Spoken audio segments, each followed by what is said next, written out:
Before going further on this exciting day for all America in space, I want to say a few words about the situation in Minnesota. The death of George Floyd on the streets of Minneapolis was a grave tragedy. It should never have happened. It has filled Americans all over the country with horror, anger, and grief. Yesterday, I spoke to George's family and expressed the sorrow of our entire nation for their loss. I stand before you as a friend and ally to every American seeking justice and peace, and I stand before you in firm opposition to anyone exploiting this tragedy to loot, rob, attack, and menace. Healing, not hatred, justice, not chaos, are the mission at hand.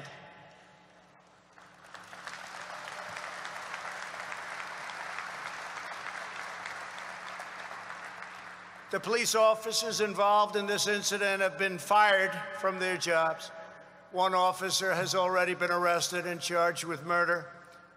State and federal authorities are carrying out an investigation to see what further charges may be warranted, including against, sadly, the other three.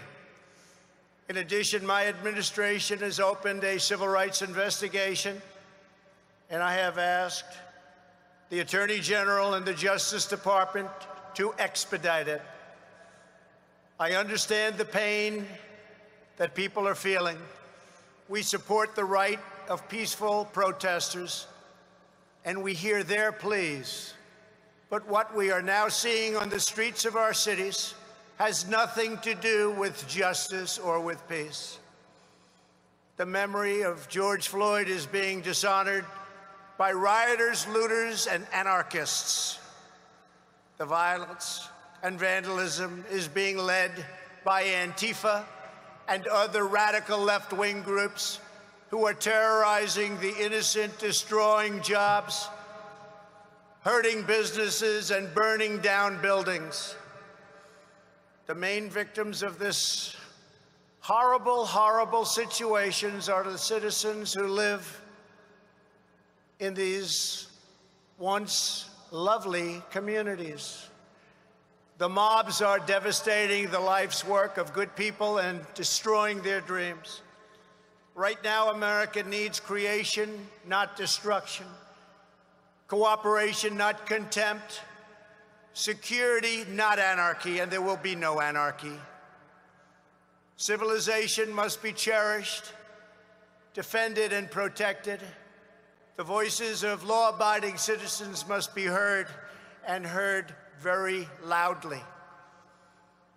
We cannot and must not allow a small group of criminals and vandals to wreck our cities and lay waste to our communities. We must defend the rights of every citizen to live without violence, prejudice, or fear. We support the overwhelming majority of police officers who are incredible in every way and devoted public servants. They keep our cities safe, protect our communities from gangs and drugs, and risk their own lives for us every day. No one is more upset than fellow law enforcement officers by the small handful who fail to abide by their oath to serve and protect. My administration will stop mob violence, and we'll stop it cold. It does not serve the interest of justice or any citizen of any race, color, or creed for the government to give into anarchy, abandon police precincts, or allow communities to be burned to the ground. Won't happen. Those making excuses or justifications for violence are not helping the downtrodden, but delivering new anguish and new pain. From day one of my administration, we've made it a top priority to build up distressed communities and revitalize our crumbling inner cities. We fought hard with Senator Tim Scott and many others to create opportunity zones, helping to draw a surge of new investment to the places in our country that need it most. We must all work together as a society to expand opportunity and to create a future of greater dignity and promise for all of our people. We must forge a partnership with community leaders, local law enforcement, and the faith community to restore hope. Radical left criminals, thugs, and others, all throughout our country and throughout the world, will not be allowed to set communities ablaze. We won't let it happen.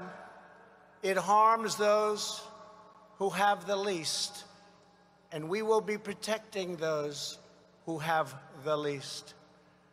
The leadership of the National Guard and the Department of Justice are now in close communication with state and city officials in Minnesota, and we're coordinating our efforts with local law enforcement all across our nation.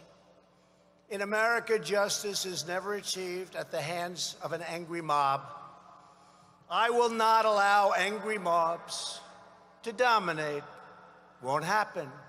It is essential that we protect the crown jewel of American democracy, the rule of law, and our independent system of justice. Every citizen in every community has the right to be safe in their workplace, safe in their homes, and safe in our city streets.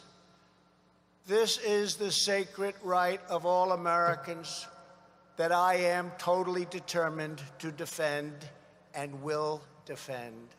My administration will always stand against violence, mayhem, and disorder. We will stand with the family of George Floyd, with the peaceful protesters, and with every law-abiding citizen who wants decency, civility, safety, and security. We are working toward a more just society, but that means building up, not tearing down, joining hands, not hurling fists, standing in solidarity, not surrendering to hostility. Moments ago, as we witnessed the launch of two great American astronauts into space, we were filled with the sense of pride and unity that brings us together as Americans. That same spirit which powered our astronauts to the moon has also helped lift our country to ever greater heights of justice and opportunity throughout our history. So today, as we mark a renewed commitment to America's future in space, a tremendous commitment it is, let us also commit to a brighter future for all of our citizens right here on Earth. When Americans are united, there is nothing we cannot do.